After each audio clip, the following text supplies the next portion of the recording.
we just talked about brand positioning, which is the strategic part of brand positioning. And if you really think about brands, you'll realize that although you know some great, crisp brands, it's very hard to get to that positioning. You can have lots of different thoughts, you can have different point of differences, different target segments, different frames of reference, lots and lots and lots and lots of different choices.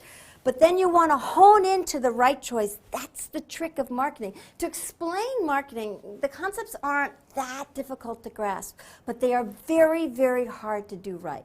There's lots and lots of ways to do marketing wrong, and only a few ways to do marketing precisely right. And the next concept that I'm going to talk about is a brand mantra or an elevator speech. The elevator speech, you may have heard of that. This is the way you define a brand in 30 seconds. So we're talking about 30 seconds worth of material. It sounds so easy, 30 seconds. But the truth of the matter is, to get the right critical 30 seconds, the right brand mantra, that takes lots and lots of analysis and a lot of wrong turns and a lot of wrong ways. If you come up with a brand mantra right away or an elevator speech right away, maybe you're lucky, but chances are you haven't given it enough thought. You really do need to think about lots of the different positionings. So what I'm going to suggest here, what I'm going to talk about, is relatively easy concept to get, but it's very hard to do well. So let me tell you where we want to end up, and I'll talk about how we get to it. We want to end up with a 30-second speech, as I said, the elevator speech, or a brand mantra, and a brand mantra may be 3 words. But I want to get down to the right 3 words. And so one of the things you do is when you're creating a brand and thinking about a brand or thinking about a product category, there's a lot of market research that you can do to try to figure out what's going on in customers' heads and how do they think about the category and how do they think about different brands. And one way you can think about it, in order to figure out again what's the essence of the brand, what's the brand mantra, is to develop what's called a mental map. And what a mental map is, a kind of a graphic with circles and arrows and things like that of what the brand is. And it's kind of a thought association process. You ask the consumer, what comes to mind when you think of the brand? And then there's lots of different ways to do this, and I'll just show you one, but there are a lot of different ways. And you write down what the brand is, what the essence of the brand is from the consumer point of view, what the different associations are, and how those associations lead to other associations. And some people call this mental maps, some people call them schemas. And there's a lot of different techniques you can do in these mental maps. The size of the circle can be how often that association is named by different people. The lines that connect one circle to another circle can be the strength of those associations. But essentially what you're developing is, sometimes it's called a semantic associative network or a mental map. You're developing a picture of the thought associations that come up with the brand. And so what I'm going to show you here is a mental map of McDonald's. You start out with what differentiates McDonald's. You think about the golden arches, the brand name, and then, and this is just one person's thought process, you come up with things that are characteristic of the category. And so those are the red circles. So McDonald's makes meals, it provides services, it's, family food, family fun, it's good value. And then the yellow circles here are the associations with each one of these points of parity, actually, frame of reference characteristics that are unique to McDonald's. So McDonald's has certain meals. What are the meals that McDonald's has? Well, it gives hamburgers, it has breakfast, it has fries. What are the brands associated with those meals? Egg McMuffin, a Big Mac. What's the quality? Well, it's always consistent, it's fresh, it's good tasting.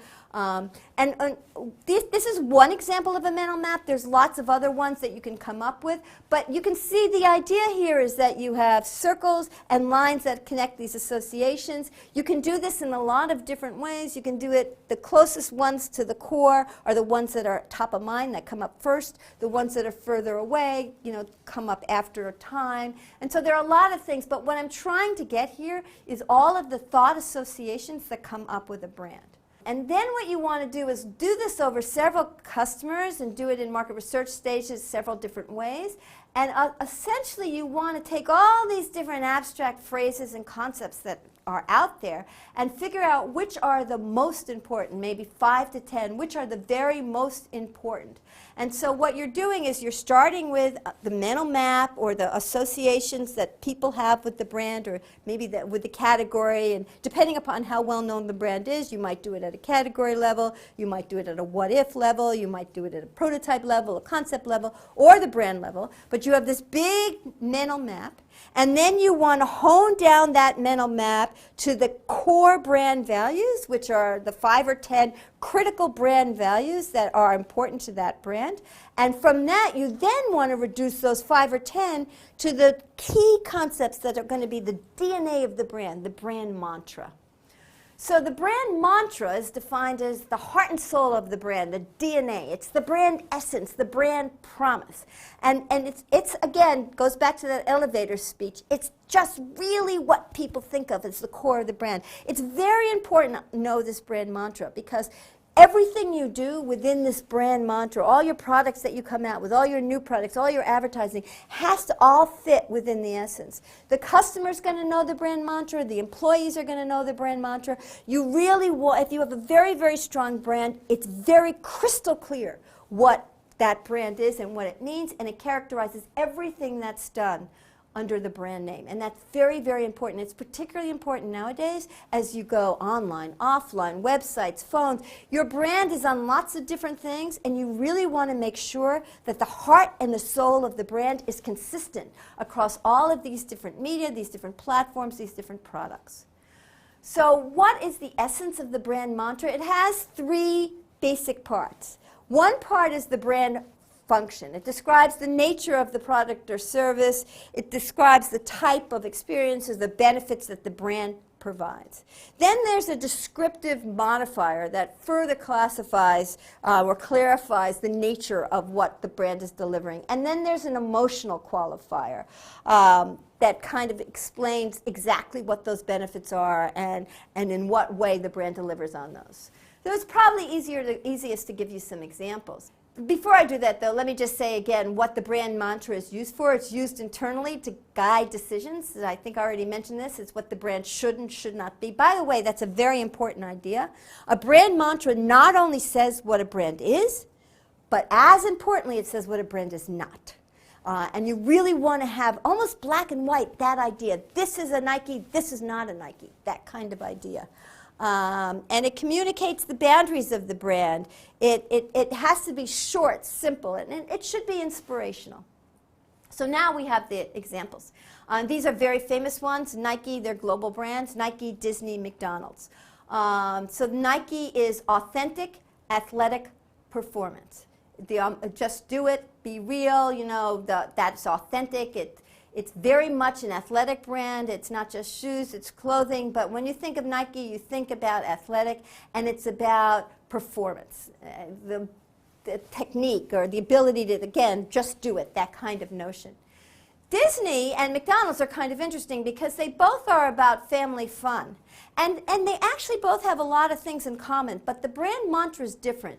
Disney is about entertainment. Now, that is not to say that Disney doesn't have food. Disney sells quite a bit of food at their parks and in different places that they have. But when you think Disney, you think fun, family, entertainment. And even the food comes within that brand mantra of Disney, of entertainment. McDonald's, on the other hand, is fun and family, but it's food. And even if you have a McDonald's playground or something like that, you still think of it as the food first. And so, although these are similar, and you know, in some sense, you can see they're actually also quite different. And I don't think you'd ever get Disney and McDonald's confused.